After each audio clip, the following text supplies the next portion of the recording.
Hello everyone, good morning और नमस्कार, सत श्री अकाल, अस्सलाम वालेकुम। दोस्तों, आज की हमारी टॉपिक होने वाली है हाइपर सेंसिटिविटी रिएक्शन के बारे में। आज हम बेसिक जानेंगे हाइपर सेंसिटिविटी रिएक्शन के बारे में। उसके बाद डिटेल में हम पूरी तरीके से इस लेक्चर पे हम पूरे डिटेल स्टडी करने वाले हैं। लाइक बेसिक इंफॉर्मेशन से लेकर के, उसके कॉजेस से लेकर के, उसकी डायग्नोसिस से लेकर के, उसके ट्रीटमेंट से लेकर के, उसके प्रिकॉशन से लेकर के, उसकी क्योर तक हम पूरे डिटेल में 1 बाय 1 तक हम इसको पूरा डिटेल में समझेंगे।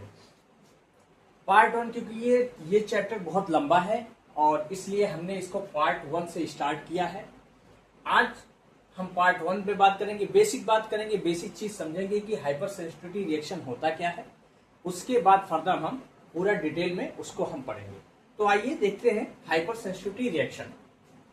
देखिए दोस्तों, हाइपर सेंसिटिविटी रिएक्शन को यूं समझिए कि जब हमारे शरीर में एलर्जी डेवलप हो जाए, उससे जो हमारी सेल और टिश्यू जब डैमेज हो जाती है बाय द इम्यून सिस्टम के थ्रू, हमारे खुद ही बॉडी के थ्रू, जब कोई टिश्यू या सेल इंजरी हो जाए और वो जो रिएक्शन पैदा करती है, जो हार्मफुल सब्सटेंस पैदा करती है, उसको हम कहते हैं hyper sensitivity reaction. Hyper sensitivity reaction को इम्यून रिएक्शन भी कहा जाता है। जैसे कि मैंने अभी बताया कि हमारी शरीर में जब कोई फॉरेन बॉडी या फॉरेन पार्टिकल, वायरस या बैक्टीरिया या कुछ फॉरेन बॉडी, इन्वायरमेंटल फैक्टर या बहुत सारी चीज होती हैं जो हमारे शरीर में एंट्री कर जाती हैं, तो हम जो वो रिएक्शन डेवलप करती है हमारी इम्यून बॉडी, इम्यून सिस्टम, उसको कहते हैं हाइपर सेंसिटिविटी रिएक्शन। अब हाइपर सेंसिटिविटी रिएक्शन के 4 पार्ट होते हैं, 4 भाग होते हैं। Type 1, type 2, type 3, type 4। आज हम टाइप 2, टाइप 3, टाइप 4 के बारे में बेसिक नहीं जानेंगे। बेसिक हम जानेंगे आज टाइप 1 के बारे में। टाइप 1 हाइपर सेंसिटिविटी रिएक्शन के बारे में आज हम लोग पढ़ेंगे। इसको हम एलर्जिक रिएक्शन भी कहते हैं।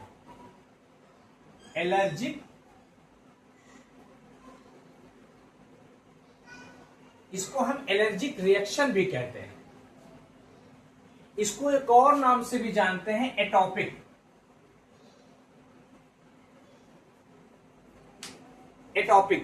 अब एटॉपिक क्या होता है? एटॉपिक को ऐसे समझिए कि जैसे जो आदमी कंटिन्यूअसली एलर्जिकल सोर्सेस में रह रहा हो, उसको ऑलरेडी उसके बॉडी में एलर्जी प्रेजेंट हो, मौजूद हो, उसको हम कहते हैं एटॉपिक। अब मोस्टली 20% एटॉपिक में इन्वॉल्व रहते हैं। ये जेनेटिकली होता है। आमतौर पर 20% ये जेनेटिकली होता है या हेरिडिटी होता है। ठीक है, ये 20% जो है जेनेटिकली होता है एटॉपिक रिएक्शन, और 80% एलर्जी, ये एलर्जिक रिएक्शन हो सकता है जो उनको कभी भी एलर्जी नहीं होती है, बट किसी भी वजह से कभी भी 80% किसी भी व्यक्ति को वो एलर्जिक रिएक्शन हो सकती है। अब एलर्जिक रिएक्शन और एटॉपिक तो हम लोगों ने समझ लिया। अब हम 2 वर्ड समझते हैं, एंटीजन, एलर्जन।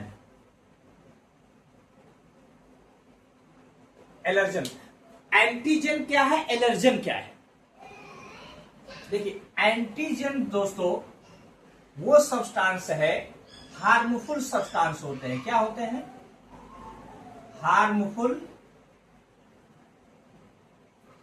हार्मफुल सब्सटेंस होते हैं। हार्मफुल सब्सटेंस का मतलब ये होता है कि जो हमारे टिश्यू और सेल को नुकसान पहुंचाए।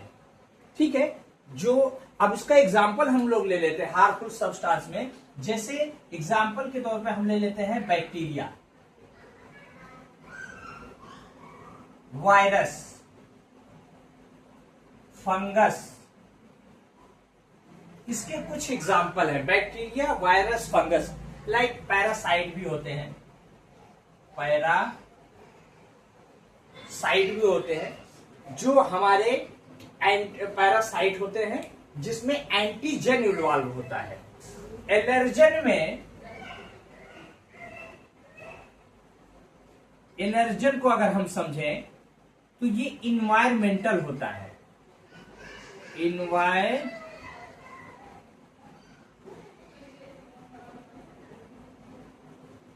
इन्वायरमेंटल होता है। एंटीजन हमारा हार्मफुल सब्सटेंस होते हैं जो कि फॉर एग्जांपल के लिए बैक्टीरिया है, वायरस है, फंगस है, पैरासाइट है। अब ये हार्मफुल क्यों है? क्योंकि दोस्तों हम जानते हैं जब हमारे शरीर में, मान के चलिए ये एक बैक्टीरिया इंटर हुआ या वायरस इंटर हुआ, ठीक है दोस्तों, तो बैक्टीरिया और इंटर जब हमारे शरीर के अंदर एंट्री करेगा तो वो एंटीजन छोड़ता है। उसके शरीर में एक एंटीजन होती है, वो एंटी जो हार्मफुल सब्सटेंस होता है, जो हार्मफुल सब्सटेंस होता है इसे हम कहते हैं एंटीजन। अब हमारी एंटीजन उसी के अगेंस्ट जब हमारी इम्यूनोलॉजी सिस्टम, जो हमारी शरीर एंटीबॉडी बनाती है, उसी के अगेंस्ट हमारी शरीर एंटीबॉडी बनाती है और एंटीजन के खिलाफ एंटीबॉडी बना करके इस हार्मफुल सब्सटेंस को हमारी बॉडी खुद ही किल कर देती है या फेगोसाइटोस कर लेती है, यानी खा लेती है। तो इसमें एंटीजन होता है इसमें। लेकिन एक चीज सबसे पहले समझ लें कि एंटीजन इसमें involve, type 1 hyper sensitivity reaction में एंटीजन इन्वॉल्व होता है, टाइप 2 में एंटीजन, टाइप 3 में भी एंटीजन इन्वॉल्व होता है, टाइप 4 में भी एंटीजन इन्वॉल्व होता है। लेकिन टाइप 1 में टाइप 1 में एंटीजन इन्वॉल्व नहीं होता है। बाकी टाइप 2, टाइप 3, टाइप 4 में एंटीजन इन्वॉल्व होता है। टाइप 1 में मोस्टली एलर्जन, अब एलर्जन इन्वॉल्व होते हैं, इसमें एंटीजन इन्वॉल्वमेंट नहीं होता है। क्यों? इसमें एलर्जन इन्वॉल्व होता है। तो देखिए इसमें डिफरेंस यही चीज है इन दोनों सभी में, टाइप 1, टाइप 2, टाइप 3, टाइप 4 में बेसिक ये डिफरेंस है कि टाइप 1 हाइपर सेंसिटिविटी रिएक्शन में एंटीजन इन्वॉल्व नहीं होता, एलर्जन इन्वॉल्व होता है। अब एलर्जन में इन्वायरमेंटल फैक्टर होते हैं, उसको हम समझते हैं इन्वायरमेंटल। जैसे फॉर एग्जांपल पोलन, जैसे पोलन बॉडी, जैसे कोई पेड़ हो गया, कोई ऐसे पेड़ दरख्त होते हैं, कोई पौधे होते हैं, उससे लग जाना, उस कभी कभी पोलन बॉडी दरख्तों से भी इन्वॉल्व हो जाती है। तो दरख्तों से ये पोलन बॉडी रिएक्ट करती है, ट्री से, पेड़ पौधों से जो है ये रिएक्ट करता है और ट्रिगर करता है एलर्जन को। और जब ट्रिगर एलर्जन करता है तो हाइपर सेंसिटिविटी रिएक्शन हमारे शरीर में डेवलप हो जाती है। दूसरा इसका हम चलें तो एक और है प्रोटीन। प्रोटीन है, एक तो हो गया पोलन, दूसरा प्रोटीन। अब प्रोटीन में क्या क्या चीज इन्वॉल्व होते हैं? प्रोटीन में लाइक मिल्क होता है,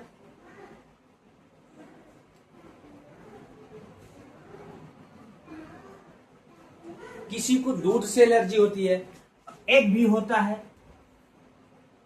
एग्स।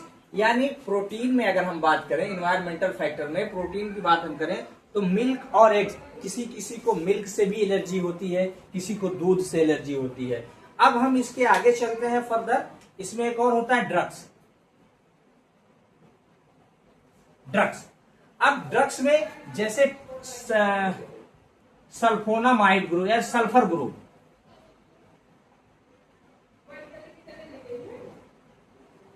सल्फर ग्रुप की जितनी भी मेडिसिन होगी, सल्फर ग्रुप की जितनी भी मेडिसिन लाइक सल्फोनामाइड और या पेनिसिलिन ग्रुप की, पेनिसिलिन ग्रुप की जितनी भी मेडिसिन होती है वो मेडिसिन जो है एलर्जिक सब्सटेंस पैदा करती है, कभी कभी उससे जो है एलर्जी पैदा हो जाती है। अब दूसरा और चीज इसमें देखते हैं क्या हो सकती है। प्रोटीन हो गया, मिल्क एग हो गया, ड्रग्स हो गई, कुछ जो होता है सीमेंट वगैरह होती है, सीमेंट से जो लोग काम करते हैं, अपना जो मिस्त्रीगिरी का काम करते हैं, जो लोग घर बनाते हैं, कंस्ट्रक्शन का काम करते हैं, उसमें यूज होने वाली जो सीमेंट होती है उससे भी कभी कभी एलर्जिक रिएक्शन हो जाता है। और है ग्लव्स हो जाता है, ग्लव्स भी हो जाता है। जो लोग ग्लव्स पहनते हैं, कभी कभी लोगों को ग्लव्स से भी एलर्जी होती है। दूसरी चीज होता है डस्ट से भी एलर्जी होती है, डस्ट से भी एलर्जी होती है। ठीक है दोस्तों, एक और चीज इसमें है कि सन से भी एलर्जी होती है, यानी किसी को सूरज से रोशनी एलर्जी होती है, सन से एलर्जी होती है, यानी जो रेडिएशन है, सूरज की किरणें हैं, उससे भी कुछ लोगों को एलर्जी होती है। तो ये हो गया बेसिकली। अब इसमें जो है, इसमें एंटीजन नहीं होता, इसमें पॉलन होता है। इसमें एक पॉलन, देखिए जैसे कि ये एलर्जन ग्रुप है, क्योंकि ये बैक्टीरिया, वायरस, फंगाई, ये हार्मफुल सब्सटेंस पैदा यानी एंटीबॉडी नहीं रिलीज करते हैं, तो इसलिए इसमें एंटीजन इन्वॉल्व नहीं होता, एलर्जन इन्वॉल्व होता है। अब एलर्जन में ये जितने सारे ये चीजें मैंने बताई हैं, ये सब चीज इन्वायरमेंटल फैक्टर में आ जाते हैं, like pollen, protein, milk, egg, sulphonamide drug हो गया, पेनिसिलिन हो गया, सीमेंट हो गई, ग्लव्स हो गया, डस्ट हो गया और सन हो गया। तो इन सभी चीजों को मिला करके हमारे शरीर में रिएक्शन या एनर्जी डेवलप हो जाती है। अब इसमें दो चीज इसमें समझने के लिए ये है कि इतना तो समझ में आ गया, एंटीजन और एलर्जन क्यों दोनों यहाँ पे जानना जरूरी था, क्योंकि एंटीजन इसमें इन्वॉल्व नहीं है, एंटीजन 3 में इन्वॉल्व है, एलर्जन टाइप 1 में इन्वॉल्व है। ठीक है, अब इतना तो समझ में आ गया बेसिक चीज। अब हम इसको जानते हैं, इसके फेज जान लेते हैं। देखिए इसके 2 फेज होते हैं, मैं आपको पैराग्राफ के थ्रू समझाऊं। इसके 2 फेज होते हैं। 2 फेज का मतलब 2 फेज हो गए। पहले फेज में ये जो इसका पहला फेज होगा, ये 2 से 30 मिनट में, 2 से 30 मिनट में होगा पहला फेज। 2 से 30 मिनट में ये एलर्जी, जब ये पॉलन बॉडी, ये फॉरेन पार्टिकल हमारे शरीर के अंदर एंट्री करेगा, तो 2 से 3 मिनट के अंदर हमारे अंदर वो रिस्पांस, हमारे अंदर जो एलर्जी डेवलपमेंट होगी, वो रिस्पांस आना चालू हो जाता है। और इसका जो सेकंड फेज होगा, ये सेकंड फेज 2 से 8 आवर्स तक, यानी 2 घंटे से लेकर के 8 घंटे तक में सेकंड डेवलप हो सकता है, सेकंड टाइप की एलर्जी डेवलप हो सकती है। इसमें दोस्तों इस कर्व के थ्रू ये जानना जरूरी है कि फर्स्ट फेज में, ये जो हमारा फर्स्ट फेज है, फर्स्ट फेज में इसमें इंफ्लामेटरी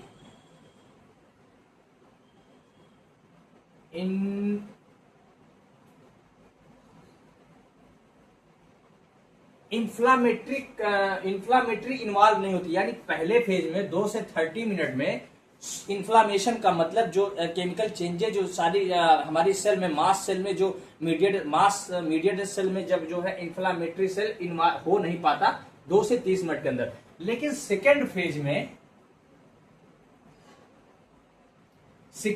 में इन्फ्लामेटरी मतलब इन्फ्लामेशन, हमारे मास सेल में इन्फ्लामेशन हो जाता है। तो ये अच्छी कंडीशन नहीं होती है, ये बैड कंडीशन होती है। इसमें 2 to 30 मिनट में इन्फ्लामेटरी कंडीशन नहीं डेवलप होती है। लेकिन सेकंड जो लेट फेज आएगा, सेकंड फेज आएगा, उस सेकंड फेज में हमारे मास्ट सेल में इन्फ्लामेटरी प्रोसेस स्टार्ट हो जाता है। और जब इन्फ्लामेटरी प्रोसेस स्टार्ट होता है, तो हमारी जो सिम्टम्स है, जो हमारे एलर्जी के सिम्टम्स है, वो बड़े सीवियर हो जाते हैं। ठीक है दोस्तों, ये तो हो गया, हमने कर्व के इसके फेजेस के बारे में समझा। ठीक है, अब इसके फेजेस के बारे में हमने समझ लिया। अब इसको हम बेसिक समझते हैं। देखिए एक मास्ट सेल है, हम कैसे समझते हैं इसको, ये कि मास्ट सेल है। ठीक है, अब मास्ट सेल है, देखिए मास्ट सेल में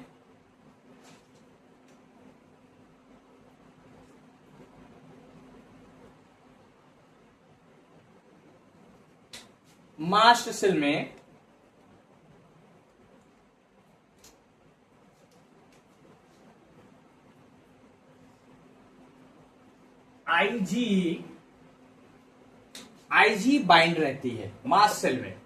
जब अब इसका एक अभी हम डिटेल में पढ़ देंगे फर्दर, अभी तो एक बेसिक रफली डायग्राम मैं आपको बना के बता दे रहा हूं कि जब ये पोलन या एलर्जन सब्सटेंस, या अभी तो एंटीजन फ्री होगा, इसमें क्या होगा, एंटीजन फ्री होगा, एंटीजन फ्री होगा। एंटीजन क्यों फ्री होगा, क्योंकि इसमें ये हार्मफुल सब्सटेंस नहीं है। इसमें हार्मफुल सब्सटेंस अगर एंटीजन फ्री है, इसका मतलब इन्वायरमेंटल फैक्टर इन्वॉल्व है। अगर एंटीजन फ्री नहीं होता, इसका मतलब हार्मफुल सब्सटेंस मौजूद है। तो इसमें इन्वायरमेंटल फैक्टर इन्वॉल्व होने की वजह से एंटीजन फ्री होते हैं। तो एंटीजन फ्री जब आते हैं, वो फ्री रहते हैं, ये क्या करते हैं, ये आकर के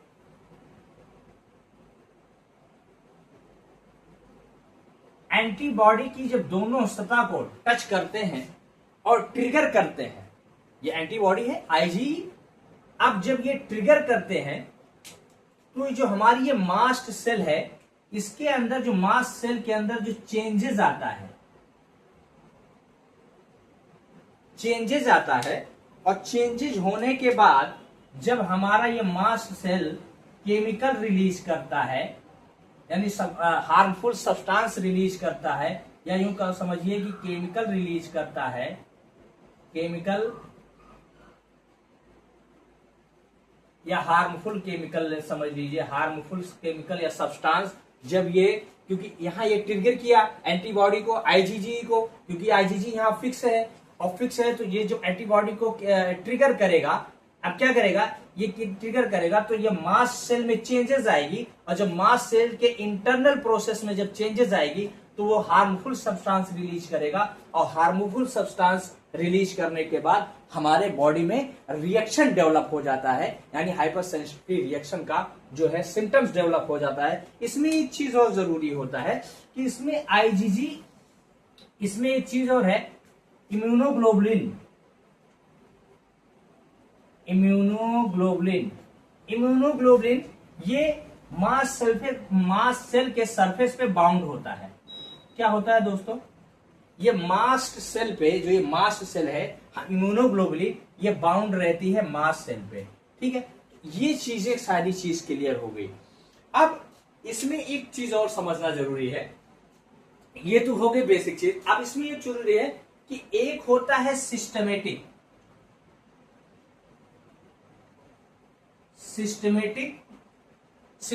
में आ जाता है आपका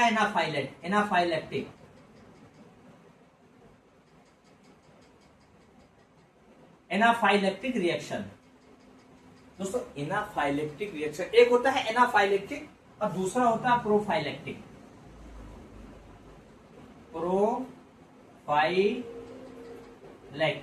अब एनाफाइलेक्टिक और प्रोफाइलेक्टिक का मतलब क्या होता है, देखिए एनाफाइलेक्टिक का मतलब होता है कि वो सब्सटेंस, वो चीज जो हमारे शरीर के साथ इंटरेक्ट करके हमारे शरीर को काफी ज्यादा नुकसान पहुंचाते हैं।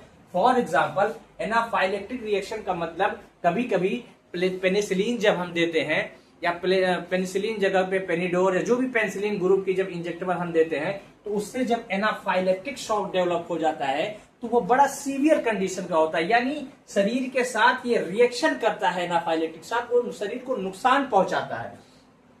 जबकि प्रोफाइलेक्टिक का मतलब ये है कि हम वो सब्सटेंस होते हैं जो हमारे शरीर को प्रोटेक्ट करते हैं, हमारे शरीर को बचाते हैं। फॉर एग्जाम्पल बहुत से लोग जो मेडिकल से जुड़े हुए हैं वो जानेंगे, एक ऐसी फार्मुलेशन दवा है, मैं प्रोफाइलेक्टिक को बताता हूँ, प्रोफाइलेक्टिक का मतलब समझाता हूँ, उसके बारे में बताता हूँ कि एक आती है एगमेंटिन 625 एमॉक्सिसिलिन पोटेशियम क्लोबुलिनेट। तो एमॉक्सिसिलिन का काम क्या है कि बैक्टीरियल के सिंथेसिस को रोकना, किल करना, पेनिसिलिन का काम है। जबकि उसके साथ जो है क्या होता है, पेनिसिलिन और पोटेशियम क्लोबुलिनेट होती है। तो पोटेशियम क्लोबुलिनेट जो है वो हमारे बीटा रिंग को रोकती है, हमारे बीटा रिंग को डैमेज होने से रोक देती है। तो इसका मतलब वो प्रोटेक्ट कर रही है बीटा रिंग को। पोटेशियम क्लोबुलिनेट, एमॉक्सिसिलिन का काम क्या है कि वो किल कर रही है बैक्टीरिया को उसके ग्रोथ को रोक रही है, ठीक है, प्रोसेस सिंथेसिस इनहिबिट करके उसको रोक रही है। और दूसरी चीज जो दवा है पोटेशियम क्लोराइड एसिड जो है वो क्या कर रही है, वो बीटा रिंग को सुरक्षा दे रही है, क्योंकि अगर बीटा रिंग डैमेज हो गया तो क्या करेगी, वो बैक्टीरिया और हावी हो जाएगा। इसलिए यहाँ पे प्रोफाइलेक्टिक को ऐसा समझिए कि प्रोफाइलेक्टिक में कुछ चीजें ऐसी होती हैं जो कुछ ऐसे सब्सटेंस होते हैं जो हमारी शरीर को खुद प्रोटेक्ट करते हैं। तो आई होप, अब ये तो हो गया सिस्टमेटिक, ये हो गया सिस्टमेटिक। अब एक चीज और इसमें है कि लोकल, ये तो हो गया था सिस्टमेटिक, ये हो गया था लोकल। अगर मान के चलिए कि लोकल में एनर्जी, जैसे मान के चलिए अभी ये पोलन बॉडी आई हमारे शरीर के एंटर किए, तो वो किस जगह जाता है, सबसे ज्यादा जो मास्ट सेल होती है वो स्किन में पाई जाती है, जीआईटी म्यूकोजा में पाई जाती है, और फिर लंग्स में पाई जाती है। ये तीन जगह बहुत सेंसिटिव होती है हमारी मास्ट सेल, जहां पे ये सारे फैक्टर मास्ट सेल पे ट्रिगर करते हैं। तो मोस्टली मास्ट सेल कहां पाई जाती है, जीआईटी में। मास्ट सेल कहां पाई जाती है, लंग्स में। मास्ट सेल कहां पाई जाती है, स्किन में। तो जब लोकल में ये जहां पे ये जाकर ये जो फैक्टर है जहां जाकर के वो रिएक्ट करेगा, अगर वो जीआईटी में गया, अगर जीआईटी में यानी गैस्ट्रोइंटेस्टाइनल ट्रैक्ट में अगर ये जो है पॉलिन एनवायरमेंटल फैक्टर अगर जाकर के फिक्स हो जा रहा है, सेंसिटिव हो जा रहा है मास्ट सेल के साथ, तो जीआईटी में लाइक वोमिटिंग हो सकती है, एब्डोमेन क्रैम्प्स हो सकते हैं, नोजिया हो सकती है। और अगर ये मान के चलिए स्किन पे हो गई, स्किन पे फिक्स हो जा रही है, तो इसकी अर्टिकेरिया हो सकती है, रेसिस हो जाती है, एरिथ्रोमेटस उसको कहते हैं। तो स्किन में ये चीज हो सकती है।